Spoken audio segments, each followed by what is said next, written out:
Okay. Hi everybody, so today I'm going to be going through an essential bicycle maintenance skill which everybody should know like the back of their hand. If you own a bicycle, we've all experienced punctures in the past and they can be a bit of a nuisance. A lot of people aren't able to change the puncture themselves, so they're actually waiting on their local bike shop to do the job for them. Now it's a very easy job once you get the hang of it, so today I'm going to run through that with you.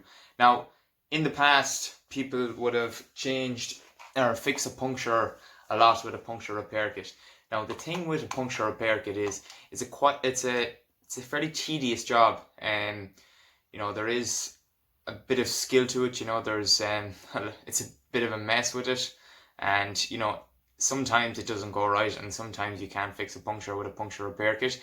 Puncture repair kit works by basically putting a patch on the hole in the tube from where it was punctured. So yeah, puncture repair kit, I wouldn't be the biggest fan of them, just because, there is that risk that you mightn't actually fix the puncture first time around. So what I'm going to be doing today is basically showing you how to change the inner tube of the wheel, okay? Now, inner tubes are relatively cheap. You can get them in your local bike shop for the price of €5 to €10. I'd always advise any bicycle owners to have 2 or 3 of these, kept at home at all times, because they are a lifesaver, and if you can change them yourself, you're saving yourself so much time and so much hassle, and you'll have yourself up and running back cycling in no time. So with that, what we'll need today, first of all, we need our inner tube, okay? We need a bicycle pump, okay? Bicycle pump can be got in your local bike shop. A lot of people use the standard track pump like I have here. You can also use the small hand pump, and it's perfectly fine, it does the job. And also what you need is tire levers, okay? So tire levers are used for taking the tire off the rim, and they're a very useful tool. Now if you don't have tire levers, your local bike shop will generally have everything that I'm discussing here. But if you don't have tire levers, what I've used in the past to get me out of a sticky situation was the backs of cutlery. So the backs of knives and forks, some of them have a round, smooth edge. Now this isn't the bladed part of a knife or the spiky part of a fork. The back end of a knife or fork or spoon, whatever, if they have a rounded edge, they come quite handy, for taking off the tire and levering it off. Okay, so first of all, what we are going to do is I'm going to show you how to take the tire off the rim. Okay, so using your tire lever or whatever you're using to take the tire off the rim, we stick it in underneath the wall of the tire here and pull it down like so. Okay, now most tire levers have a hook on them, okay, that you can hook around the spoke, which will make it easier for inserting your second tire lever. Now generally the tire on a mountain bike rim comes off fairly easily. Road bikes are fairly difficult because the tire sits tightly on the rim, which can make it a difficult job to get the tire off the rim. But with a bit of hard graft, it comes off fairly easy. Now with a mountain bike tire, it's fairly straightforward. So I'll put my second tire lever in, and then I'll slide it along. Now you'll see this tire lever comes off. Then we just need the one tire lever, okay? So from here, we're sliding the tire lever along the rim, and that will take the first wall of the tire off, okay? So a bit of patience, slide the tire along, okay? Now from there we have the first wall of the tire off, okay? Now generally with mountain bikes, a lot of the time, once we have the first side of the tire off, the tire rim should pop off. Okay, another thing worth noting is have your valve screwed off. The valve cover should be always screwed off. This will allow your tube the tube that's currently in the rim to come off, okay? So the tire should just pop off like so. Once we have that first wall off, okay? Like that. Okay? Now, from there on, what we're going to do is we're going to remove the old inner tube from the tire, like so, okay? Nice and easy. Fairly straightforward so far, okay?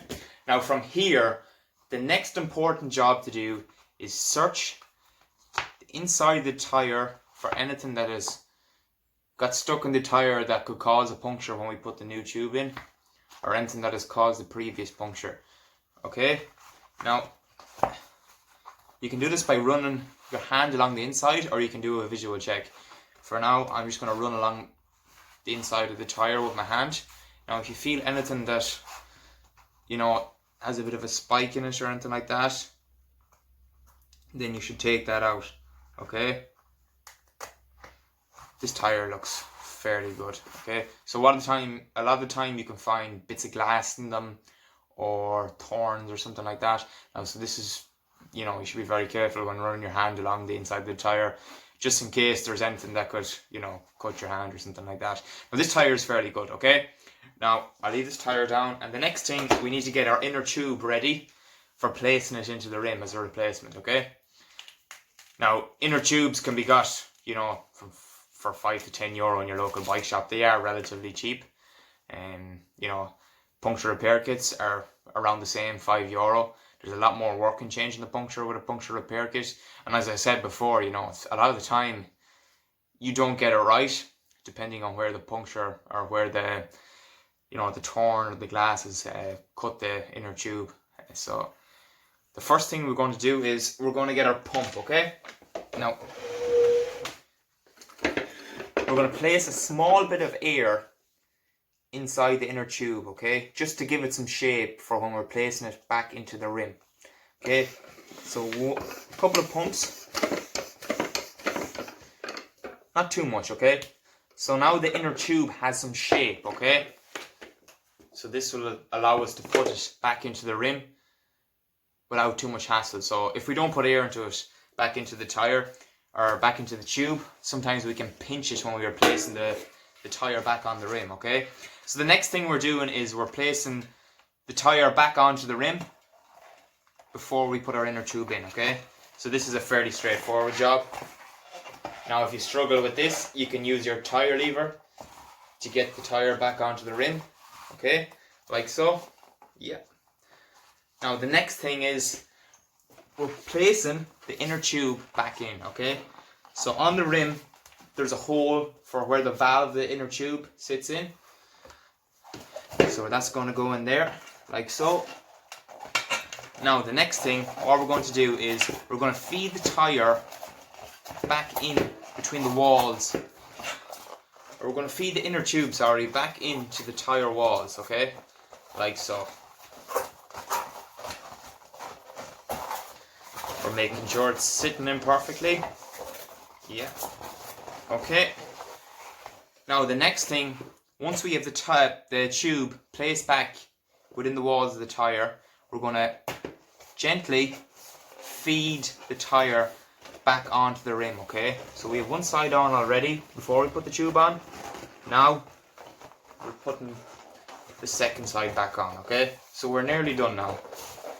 This is a fairly straightforward when you're working with mountain bikes and stuff, but it can be a bit more complicated when we're using a road bike tires or anything like that, because as I said before, the road bike tire tends to grip the rim a bit more. Now what will happen is you'll get to a point where you struggle to get the tire back on, like so. So you can see just sitting over the rim. Okay, so what we do here is we get our tire lever again. A lot of the time tire levers come in pairs, so if you need a one tire lever to push one side in, you can use the other one to get another side in, and you can gently ease it in. But this time we shouldn't need the two tire levers. Now, perfect. Okay, now we have our tire back on the rim, just like that. Fairly straightforward, nothing too complicated.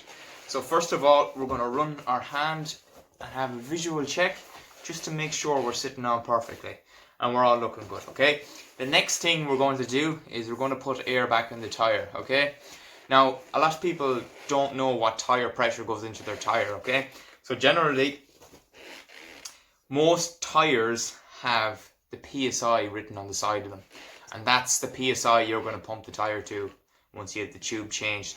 Okay, so this tire, it states that we should inflate to 30 to 50 PSI. Now it's also 2.1 to 3.4 bar, okay? This pump measures in PSI, so I'll be putting 35 PSI back into that tire.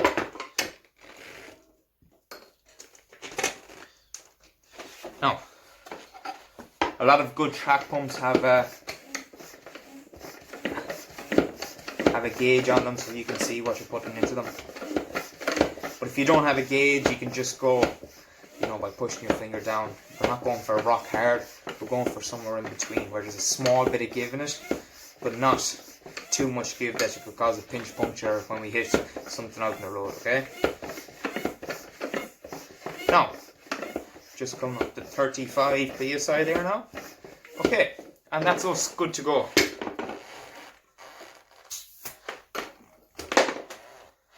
So we screw our valve back up. Put the valve cover back on. It's just best for protecting it and stop it from getting damaged or something like that. And there we have it. That's how you change an inner tube, and hopefully it's a skill that you don't have to practice too often, but it's an essential one to know if you're a bicycle owner. And from there on in, you know, you've just learned one of the most essential bicycle maintenance skills there is. So thanks for tuning in.